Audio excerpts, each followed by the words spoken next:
Hola, ¿qué tal amigos? Esto es Desde la Frontera en CC Play, episodio número 2. Si te perdiste el número 1, no importa, quédate acá y después retrocede. Lo que sí te pido por favor es que dejes tu like, tu corazoncito, que compartas. ¿Por qué? Porque es gratis, no te cuesta nada, compadre. Así que estamos acá nuevamente, ya sabes para qué. Para compartir, para charlar, para que esto sea una tertulia informativa, para que nos sorprendamos con cosas que son comunes, pero dentro de la comunidad tienen su misterio, tienen su detalle, tienen algo, de repente, ¿por qué no decirlo?, paranormal. Eso que tanto nos gusta hablar. Aquí podemos hablar de todo un poco, pero siempre con una cuota de misterio. Y al igual que la vez anterior, comenzaremos con una calle de nuestra ciudad, que estoy seguro que esta calle se repite en todo el país y por todas partes, que es ni más ni menos que 21 de mayo. Es interesante, ¿eh? ¿De qué forma podríamos relacionar 21 de mayo, combate naval de Iquique, con algo extraño, con algo anómalo? La verdad es que no hay nada de difícil hacerlo. Primero que todo, menos difícil es acá en Concepción, porque en plena avenida 21 de mayo se encuentra ni más ni menos que la Laguna Redonda. Así que voy a hacer spoiler de qué se trata este episodio el día de hoy. Se trata ni más ni menos que de mitos y leyendas que tengan que ver con lagunas, con ríos, con mar, en resumidas cuentas, con monstruos o leyendas acuáticas. Y para eso estamos acá, para darle vida a este episodio. Así que por favor, comenta. Tus comentarios serán analizados, serán leídos en próximos episodios. Así que está la invitación servida. Participa y sigue a CC Play. Así que comencemos. Laguna de Redonda, Concepción. Tendríamos que remontarnos. Primero vamos a hacerlo por orden, nos vamos a ir bien para atrás. ¿Qué de paranormal, qué de misterioso podría tener el 21 de mayo? Ahí participó Arturo Prat Chacón en el combate naval de Iquique. La primera curiosidad, que en esos tiempos Iquique no era chileno, era peruano, así que ya tenemos la primera curiosidad. Y la segunda curiosidad es que Arturo Prat Chacón en esos tiempos tenía tan solo 31 años. Uno lo ve en los billetes principalmente, los que tienen billetes de 10 lucas ahí, medio pelado, con una tremenda barba, y uno podría asumir que era un señor bastante mayor, pero era mucho más joven que yo. 31 años. Y aún así, él en esos tiempos tenía ya una pequeña hija llamada Carmela, que perdió su vida. Tristemente falleció a los 5 años. Es por esta razón que Arturo Prat Chacón, nuestro héroe nacional, se vuelve al espiritismo. Arturo Prat Chacón practicaba el espiritismo, y no solamente él, también su esposa, también su hermano. O sea, su familia se dedicaba al espiritismo. ¿Y qué es el espiritismo? Es tratar de contactar con los muertos. Así que ahí tenemos un sabroso detalle.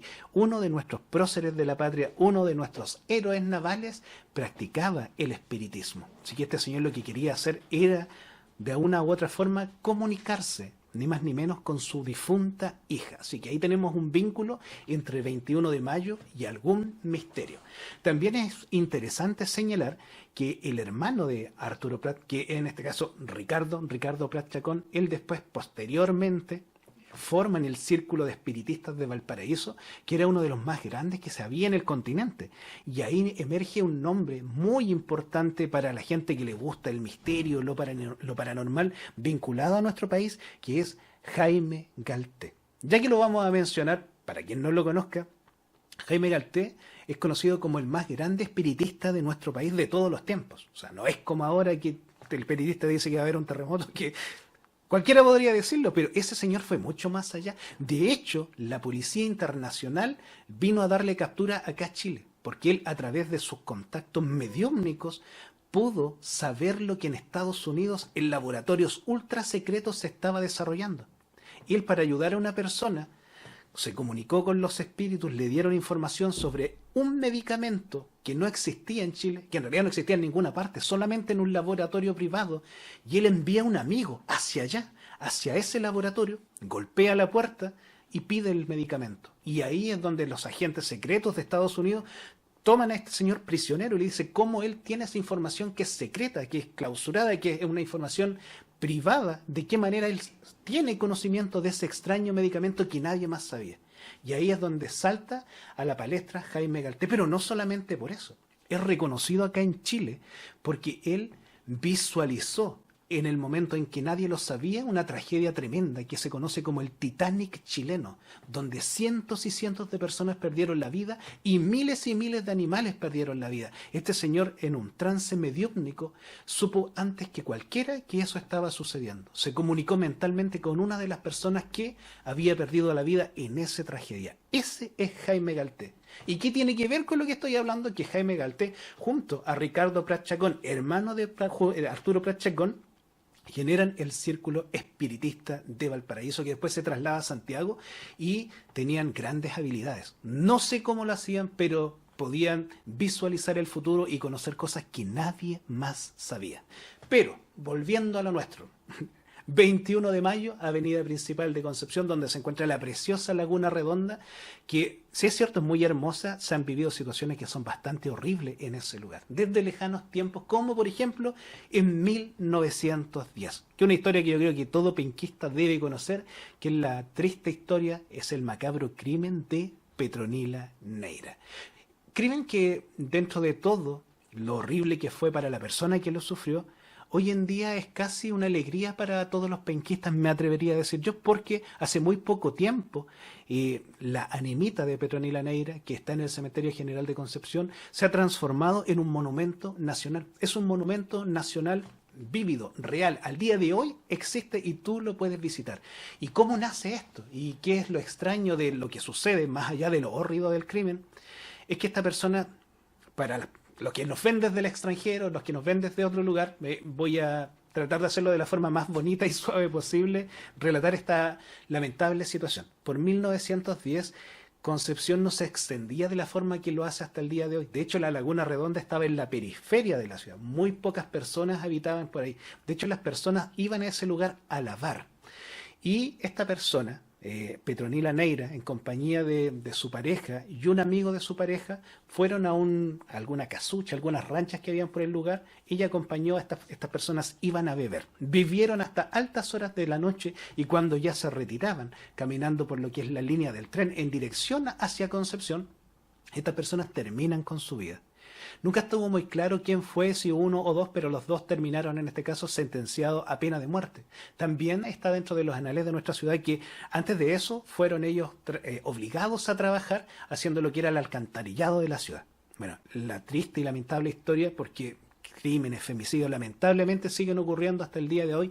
No debería ser, pero ese fue atroz. Se ensañaron con esta persona porque prácticamente la decapitaron, la degollaron de tal forma que existen imágenes reales. Hay una imagen de ella cuando es expuesta, que causó gran morbo más allá también de la pena y del dolor, que rebanaron su cuello de una forma tal que prácticamente le desprendieron la cabeza y a su cintura amarraron una gran cuerda con piedras, y echaron todo este cuerpo mutilado. También extrajeron piezas dentales de ella, que eran de oro, y le dejaron una piedra en su boca.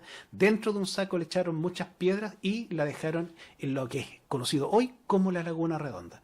Se dice que el primer gran milagro de Petronila Neira, que es conocida como una animita milagrera, fue salir a flote. ¿Cómo flotan piedras dentro de un saco? ¿Cómo flota un cuerpo que estaba amarrado con piedras? Ya es extraño. En el momento de ser encontrada, es expuesta, o sea, empieza a circular por los diarios, porque esta persona estuvo sumergida cerca de un mes bajo la laguna. En el momento de que su cuerpo es encontrado, entenderán que lamentablemente su cuerpo no estaba en las mejores condiciones. Era un espectáculo de verdad lamentable y terrorífico. Aún así, miles y miles de personas fueron a ver el cuerpo, más allá que a reconocerlas por el morbo, por la curiosidad, y se da a entender por textos de la época, que existen bastante, que señalarían que era una niña aproximadamente de 16 años. Posteriormente, cuando se identifica el cuerpo, se sabe que ella tenía 29, por lo que se entiende que tenía un cuerpo pequeño, que su contextura hacía sin pensar que era una niña. Ahí, en ese caso, después, lamentablemente, incluso en el cementerio, es exhumada cuando aparecen familiares después que ella había sido sepultada para reconocerla, y se dan cuenta que es ella. Ahí ya esa animita toma nombre, Petronila Neira, que hasta el día de hoy, donde está este cerrito, este promontorio en la Laguna Redonda por donde pasa la línea del tren, hay todavía una pequeña grutita que recuerda eso. Y ese lugar era el lugar de peregrinaje. Ahí iban las personas a pedir mandas, a pedir favores, y aparentemente todos se cumplían. Por eso empezó a crecer una gran devoción, y así hacerse conocida, no solamente a nivel local. Si vamos al cementerio, hay plaquitas, en este caso los exvotos, están ahí expuestos de personas que vienen desde distintas partes del mundo. Y es más, tiene como una especie de plus. Se dice que esta nimita es muy concededora de lo que se pide, pero por sobre todo para las mujeres que no pueden ser mamás. Se dicen que las mujeres que se encomiendan a ella y tienen problemas para ser fértiles, lo pueden hacer sin mayor problema. Ahora, ¿cuál es lo malo de esto, por así decir? Es que se dice que es muy cobradora. En un tiempo, como les señalo, cuando estos favores se pedían en la Laguna Redonda, hubo un periodo en que la laguna se secó. Se ha secado no en pocas oportunidades, producto de años secos, en tiempos atrás la laguna se ha secado. Cuando la laguna se secó, este peregrinaje cambia, deja de ser a la laguna y se traslada hasta el cementerio. En ese periodo donde las personas pedían mandas a esta nimita y después no las pagaban, empezó a circular el rumor, la voz popular, el boca a boca, el comentario en que desaparecían cosas desde su hogar. Y esas cosas aparecían misteriosamente en la nimita de Petronila Neira. Y así se asimila que esta nimita es muy cobradora. Que lo que ella hace es que a las personas que no le pagan, va y se cobra de su propia mano. Por eso, si le pides algo, respétalo. Y también, ¿por qué no señalar como atracción turística y cultural que en el cementerio se puede ir de noche? Se puede visitar de noche, tú puedes buscar a través de sus redes sociales y hacen circuitos teatralizados donde puede emerger detrás de su sepulcro la misma Petronila Neira que te va a contar esta historia, pero con más detalle, con lujos de detalle. Y no solamente eso, sino que yo te lo digo porque lo vi, se baila un pie de cueca, la famosa cueca de la Petronila Neira. Así que si te gustan estos temas, puedes visitarlos durante la noche y vivir en primera persona esta enigmática historia que ocurre ¿dónde? Acá, en nuestra ciudad, en Concepción.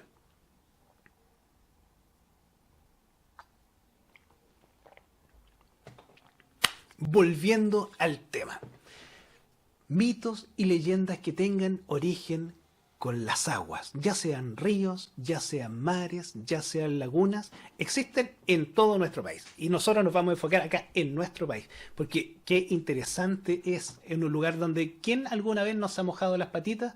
En la orilla de un río. Pensar que ahí podría haber una criatura, yo creo que todos lo pensamos en algún momento, que ahí podría haber algo extraño, que ahí podría haber algo paranormal. Está dentro de la cosmovisión de nuestros pueblos originarios. Así que no está de más decirlo. Nuestro folclore, nuestra idiosincrasia contempla estas criaturas, contempla estas leyendas y no solamente son parte de nuestra imaginación, sino que, por lo menos acá en nuestra ciudad, es algo totalmente vívido y real. ¿Por qué no mencionar, por ejemplo, las Tres Pascualas? Está ubicado en plena avenida Paiscaví. Es un lugar que hoy en día el centro se está ampliando, es un sector para nada periférico, en donde a diario pasan miles y miles de personas, un hermoso lugar que también guarda una leyenda. ¿Cuál es la leyenda? La de las Tres Pascualas. Que al igual que el episodio 1, que si te lo perdiste, ahí mencionamos de una u otra forma la noche de San Juan. Acá nuevamente se hace presente la noche de San Juan. Porque se dice, se narra y se comenta que en las noches de San Juan se puede escuchar aún el día de hoy a las Tres Pascualas. ¿Quiénes eran las Tres Pascualas? Eran tres hermanas. Eran tres hermanas que se dicen que eran lavanderas, que todos los días iban a este lugar, ¿para qué? A lavar ropa, y de esa forma ellas se ganaban la vida, hasta que uno de esos tantos días aparece un joven aparentemente adinerado, bien parecido, ahí navegando en medio de la laguna. Que eso yo lo encuentro bastante, ¿cómo decirlo? Una postura bastante lógica y creíble de que ahí pudiese haber andado alguien navegando y navegando, porque antiguamente la Laguna de las Tres Pascualas era un club de yates. Antes que la ciudad se conformara como está ahora, era un centro muy exclusivo, donde hoy hay una bencinera, ahí había un club social, donde iban las personas que tenían más platita, ahí iban a pasar sus ratos, ahí iban a divertirse, y atrás estaba el club de yates, donde podían pasear. Además, tengo entendido, creo no equivocarme, que es la laguna que más cantidad de metros cuadrados tiene, una de las más grandes de Concepción. Creo que es la más grande, no estoy seguro, así que no me voy a arriesgar. Así que era verdadero y cierto que desde ahí, hace siglos atrás, ya se utilizaba como para estar haciendo este tipo de paseos. Es ahí donde estas tres hermanas quedan profundamente sorprendidas, obnubiladas, prendadas de este joven galán.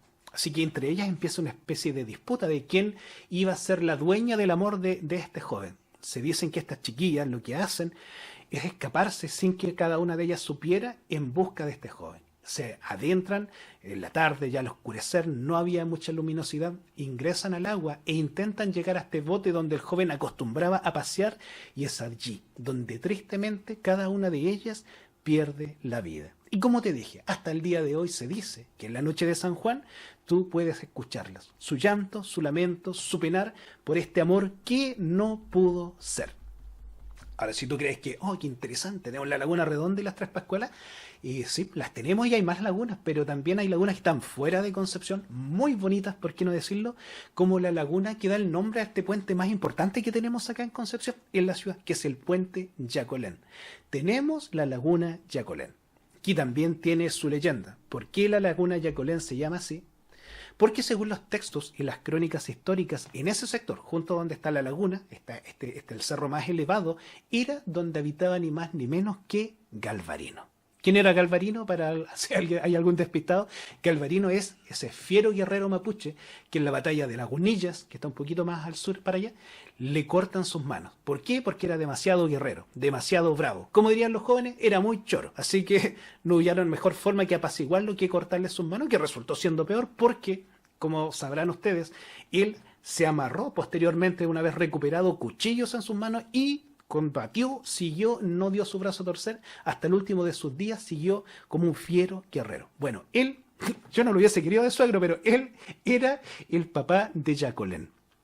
En este caso, este programa, como ya saben, se llama Desde la Frontera, y Concepción en un tiempo fue la frontera definitiva. Hasta aquí nomás llegaban los españoles, era muy difícil que continuaran porque el río era en este caso una frontera natural que impedía que ellos siguieran su paso hacia el sur. Entonces, ¿cómo se comunicaban en este caso los caciques? A través de los cerros. Y en ese cerro de San Pedro estaba Galvarino. En este cerro de acá, del lado de Concepción, estaba el cacique Chepe. Y ellos se iban pasando la información. Bueno, algunos soldados españoles exploradores lograron pasar de alguna forma hacia allá, y es como así esta joven, la princesa Yacolén, que dicen que era una doncella muy guapa, encuentra a uno de estos soldados exploradores españoles. Y también, lo mismo que sucede con las Tres Pascualas, surge el amor. Porque el amor siempre ha estado presente, y cómo va a estar el amor fuera de las leyendas, queda profundamente enamorada. Lógicamente, por todo lo que pasó a Galvarino y la guerra que se estaba dando con el pueblo araucano en contra de los españoles, este amor era un amor prohibido. Lo que ella no termina de aceptar, y toma la dramática decisión que si no podía estar con su amor, ya no quería estar en este mundo. Así que en esa misma laguna Yacolén, donde seguramente alguna vez tú te tiraste algún piquero o paseaste en las bicicletas, ahí en ese mismo lugar, Yacolén lentamente comienza a ingresar a la laguna, ya sin ganas de vivir, ingresa y no sale de ahí nunca más. Ahí perece Yacolén y también termina esta historia de amor que está vinculada en este caso a nuestros pueblos originarios. ¿Conocían la historia? Bueno, por eso se llama Puente Yacolén, por eso se llama Laguna Yacolén. Y yo creo, no es por ser criticona, pero a veces me gusta también dar mi opinión, que aquí en la Plaza de Armas, en vez de tener a Lautaro, que ni siquiera era araucano, sino que era picunche, está bien, se le respeta todo lo que hizo, pero yo creo que deberíamos tener nuestro propio héroe. ¿Por qué no tener a Galvarino? También ahí podría ser. ¿Por qué no? Ahí lo dejo como una propuesta. Siguiendo con el tema de lagunas, mitos y leyendas que tengan relación con el agua, no podríamos dejar de mencionar a una historia que es real. Esto no es leyenda, pero parece leyenda por lo dramático que se dio. Y de hecho, lo más misterioso de eso es que eso sucedió justo aquí a mis espaldas. Porque ustedes no sé si lo sabrán, pero CC Play está ubicado justo en lo que era el contorno, la ribera de la Laguna de los Negros, que también es un episodio bien desconocido a nivel nacional. Nosotros acá a nivel local lo conocemos, pero de hecho da origen a una película de Steven Spielberg, que es el Capitán Benito Sereno o Serreño. Hay distintas formas de pronunciarlo, que es el amotinamiento de personas que corresponden a la etnia negra, personas que eran traídas por los barcos negreros. De hecho, ahí viene la palabra negrero, cuando uno es como muy aprensivo con los trabajadores, se les llama negrero, viene de aquellos lejanos tiempos. ¿Quiénes eran? Principalmente los portugueses. Los portugueses se dedicaban, iban con sus barcos a África y traían a estas personas esclavizadas. La gran mayoría llegaba a Argentina y de Argentina los traían hacia acá. Que no hay que desconocer que en la batalla más grande de Chile, donde participa San Martín, O'Higgins, el Ejército Libertador, gran cantidad de las personas que combatieron eran de origen africano. Los batallones completos eran batallones de negro que dieron su vida por la independencia de Chile. Generalmente no se nombra y creo que no está de más hacerlo. Y tristemente también estas personas, ustedes no piensen que el barco iba y que lo andaba capturando así como que, ay, vengan para acá, me los llevo. No, ellos los compraban. Ellos mismos en África se vendían o capturaban a otras personas y lamentablemente para ellos, y nosotros, yo por lo menos lo veo de una forma bien asombrado, no pagaban con dinero o no pagaban con cosas que fueran importantes para una comunidad o para subsistir. Pagaban porque ellos encontraban muy bonitas las cuencas de vidrio, que no tenían ningún valor para este caso los portugueses, pero a ellos les encantaban. Los espejos y este tipo de cosas, con eso pagaban las vidas. Bueno, resulta ser, para no hacer el cuento más largo, que iban 72 personas que iban con dirección al virreinato del Perú. Iban en condición de esclavos, a ser esclavizados. Pero ellos se rebelan en el camino, se amotinan y lo que hacen es tomar control del barco y se devuelven. La intención que tenían ellos era bordear todo Chile e irse hacia África. Y justamente estaban pasando por acá, por las costas de la octava región, justamente frente a la isla Santa María, se encuentran con un buque ballenero americano que ven situaciones extrañas, no logran comunicarse con el capitán, con la tripulación, así que toman posesión del barco y lo entregan en Talcahuano. En Talcahuano estas personas son aprehendidas y después posteriormente son traídas acá a la Plaza de Concepción, donde son juzgadas y son sentenciadas a la pena de muerte. Que también muchos de ustedes sabrán que el patíbulo de Concepción estaba acá en la calle Caupolicán. ¿Por qué estaba ahí? Yo creo que por cosas que son, yo creo que de logística. Primero que en Caupolicán, donde está el patíbulo, donde estaba antiguamente, ahí también estaba la antigua cárcel. La antigua cárcel de Concepción estaba en Caupolicán, entre Freire y Maipú. Lo que conocemos como el antiguo mercado de Concepción, esa fue la primera cárcel de la ciudad. Entonces, por ejemplo, si te sentenciaban en la Plaza de Armas, te llevaban preso una cuadra y quedaba la cárcel ahí mismo. Y después, también hay que señalar que las personas que no eran dignos de la gloria de Dios no podían ser sepultadas en el cementerio. Entonces, ¿qué hacían con esas personas? Las tiraban a la laguna. ¿A cuál laguna?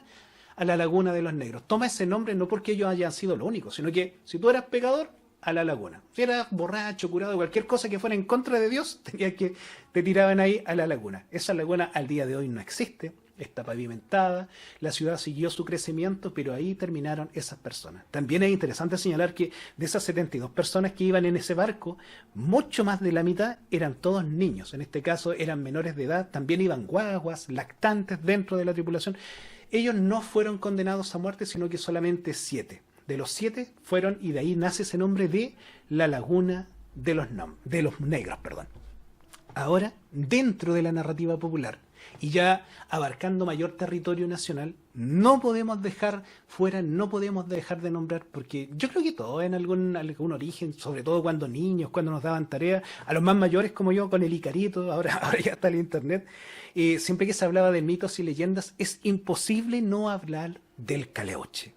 El Caleuche, también conocido como buque de artes. Hay muchas personas que lo critican y dicen que los chilenos como que inventaron una mitología tratando de copiar a la mitología griega o en este caso al holandés errante, pero la verdad es que tiene muchas diferencias. De hecho, yo creo que lo único que los iguala es que son barcos fantasmas.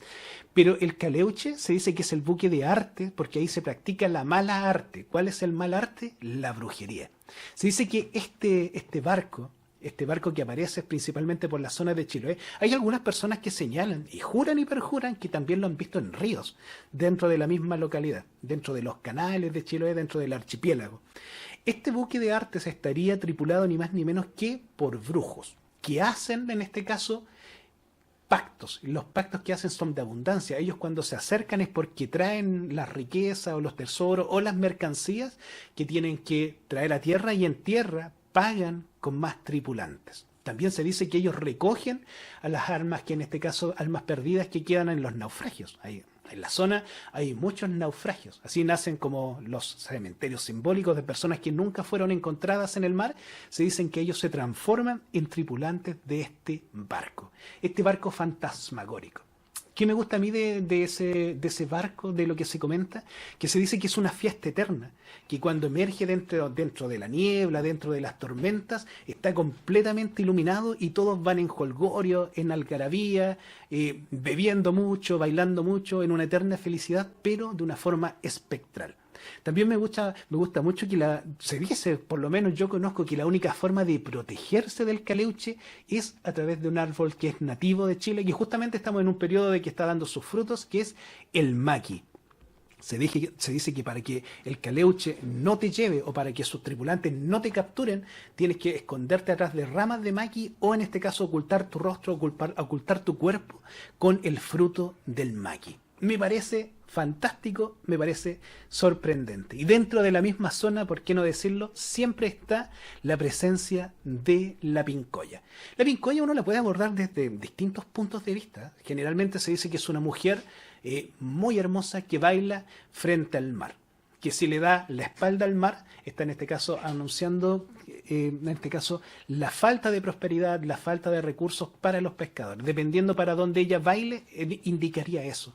Pero a mí me gusta verlo desde un punto de vista más profundo, más dentro de la cosmovisión de nuestros pueblos originarios. Porque uno siempre se queda con ese relato cortito de que la pincoya baila para decirte que si va a estar buena la cosa o mala la cosa.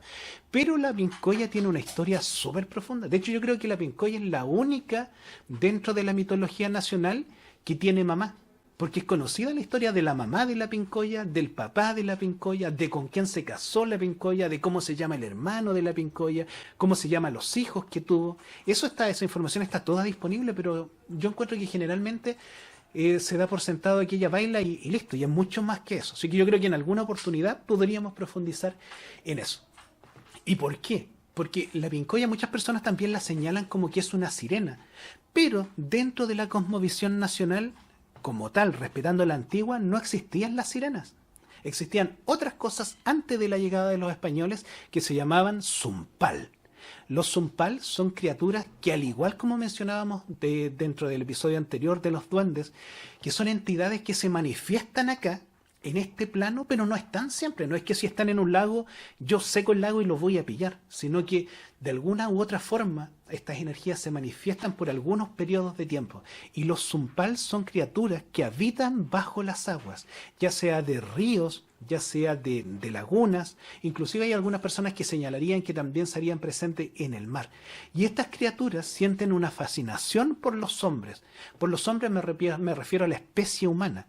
Hay zumpal masculino, que sería como un tritón de la mitología, o sirenas, que serían en este caso los zumpal femeninos. Y lo que hacen estas criaturas es embelezarte a través de su belleza. Se dice que si tú te acercas, por ejemplo, a un lago o a un pozón de un río a una profundidad y tú te empiezas a mirar ahí, que te empiezas a sentir como mareado, tu reflejo se empieza a desdibujar y comienzan a verse otros rostros. Unos rostros hermosos que serían los rostros del zumpal. Los zumpal tienen por objetivo embelezarte y llevarte con ellos. Pero no es algo que pase al tiro. Yo voy y me llevo un zumpal. No, es algo progresivo. Tú vas repetitivamente a un lugar, te sientes atraído a él, hasta que el zumpal te lleva a ese lugar. Y tú pasas a ser parte ya de otra realidad. Pasas a ser parte del zumpal. Así que es interesante analizar esas leyendas, esos mitos que no son tan dichos. Tenemos otra criatura, en este caso, acuática. Y ahora yo creo que la más conocida de todas las criaturas acuáticas y la más temida también es el Trelque Huecufe, también conocido popularmente como el cuero de la laguna. El Trelque Huecufe es una entidad que es oscura, es misteriosa y es maligna, porque por ejemplo el zumpal, si bien es cierto no te lleva contra tu voluntad. Tú terminas como aceptando, terminas siendo como parte del entorno y te unes a otra realidad. No eres como secuestrado, por así decir. No así el cuero, porque el cuero es malo desde donde lo veas. A pesar que se dice en estas comunidades mapuche que no existe el bien y el mal, sino que estas entidades mantienen un equilibrio. Pero en el campo generalmente se comentaba que cuando las mujeres iban a lavar al río o iban a realizar cualquier actividad, que tenían mucho cuidado de dónde dejaban los niños. Porque estos cueros saldrían del agua a tomar el sol, a secarse, anda tú a saber qué, pero la forma que ellos tienen de arrebatar a las personas es envolviéndolos por completo y succionando su sangre. Ahí tenemos un hematófago dentro de nuestra mitología nacional. Con relación al cuero, igual se habla, generalmente cuando uno habla de alguna criatura, se habla de una protección. Se dice que para protegerse del cuero de la laguna, lo que hacían las personas era arrojarle quiscales. Los quiscales, algunas personas yo creo que si hacen un esfuerzo por imaginarse lo que les comento, es una planta que muchas abuelitas la usaban para sacar las pelusas de la ropa. Es como una especie de cardo que da un coco bien puntudo, que es bien duro también. Esos son los quiscales, o arrojar en este caso ramas con espinas, cosa que cuando este ser lo apriete sufriría los daños. El cuero de la laguna, o conocido dentro de la mitología nacional como el Trelque Huecufe. Ahora, en la actualidad me refiero a cuando ya existía la prensa, formas de dar a conocer situaciones que podrían acontecer, que podrían propagarse quizás como una noticia. ¿Existen al día de hoy este tipo de manifestaciones? Si tú lo sabes, si conoces alguna, si conoces de algún lugar específico, alguna laguna, algún pozo, algún río, déjalo acá en los comentarios para que lo analicemos. Probablemente alguna persona coincida contigo y te dé un like, al igual como te lo pido yo, porque es gratis, no cuesta nada. Así que apoya el trabajo local y te invito a suscribirte y a participar activamente en CC Play. Ahora, como te digo, en la actualidad, ¿habrán registros? Fíjate que el año 2014... o 2004 creo, no estoy muy seguro, 2014, me acordé bien. En el año 2014, en el lago Colico, acá en el sur del país, se grabó algo bastante extraño, y no es primera vez que se graba. Y ojo, que no es una grabación de esas típicas que como que no se ve nada. Acá se entiende claramente que hay un objeto de gran tamaño que no corresponde a la fauna nacional. De hecho, la persona que graba comienza a gritar, advirtiendo a las personas que se estaban bañando en aquel balneario, les grita anaconda, anaconda en repetidas oportunidades, porque lo que se logra determinar con claridad en aquel video del año 2014 es que una criatura alargada, de una forma serpentiforme, reptiloide, avanza en dirección hacia algunas personas. Es un video que si tú lo pones, monstruo lago Colico, te va a aparecer.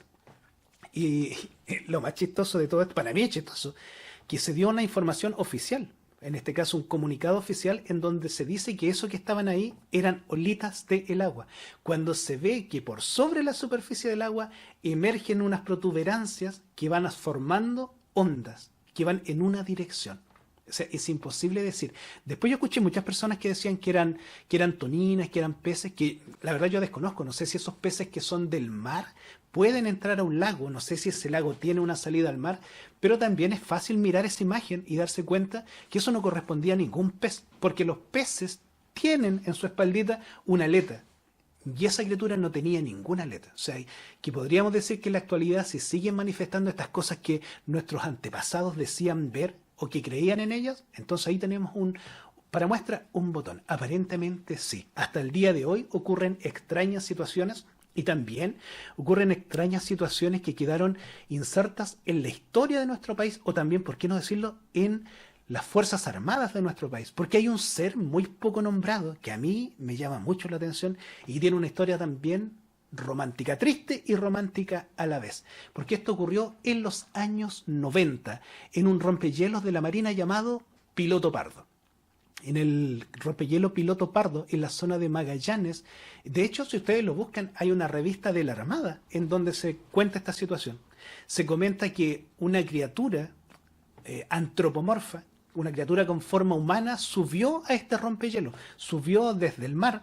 Ojo, en Magallanes, un mar embravecido, un mar que no es como para que alguien ande nadando por el mar y subirse a un rompehielos. Me imagino que debe ser algo muy complicado de realizar.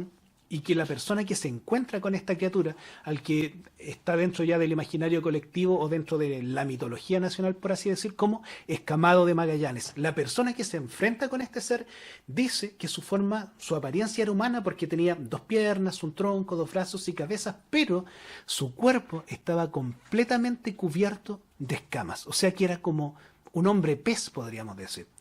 Y ahí si lo vinculamos con la tradición más austral de nuestro país, se habla que en el barco el primer barco que dio la vuelta al mundo, que era de Hernando de Magallanes, que este barco que pasó muchos meses en el sur del país, ahí estuvieron aprovisionándose, ahí es donde nace este concepto de Patagón, y se habla dentro de, porque ese diario de navegación está completo para leerlo, se habla de que habían personas de un tamaño gigantesco, es lo que conocemos ahora en la actualidad como los Patagones, pero se dice que uno de los tripulantes de ese barco se quedó acá, que no se fue. ¿Por qué se quedó? Por amor. Él ocurrió al revés, que en este caso de la laguna de Yacolén. Acá Yacolén se había enamorado del forastero, en este caso el forastero se enamora de una local. Y en ese caso el amor que él sentía, la atracción era tan grande que decide quedarse acá, sabiendo que jamás volvería a su patria, y se queda. Pero ¿qué es lo que sucede? Dentro de las culturas de nuestros pueblos originarios existía una criatura en el mar que se llevaba a las personas, y esta criatura se llevó a esa mujer a la que este marinero español se había enamorado de ella.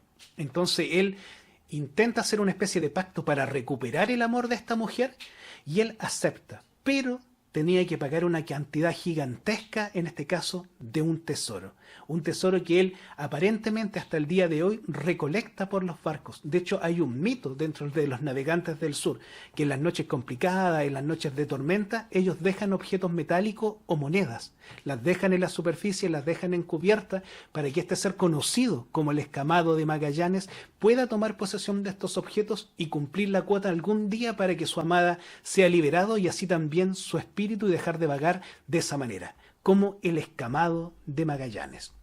Así que de esta forma, estas criaturas, estos seres acuáticos, se hacen presentes hasta el día de hoy, ya sea a través de una noticia, de un extraño video, o conformando la forma de nuestra ciudad, como por ejemplo el nombre de las lagunas, el nombre de puentes, que nos traen a colación estos mitos, estas otras realidades que no solamente suceden acá en Concepción, sino que en todo el país. Así que la información está servida. Tú puedes tomar en este caso tus propios conceptos. Esto sería cierto, es parte solamente del folclore.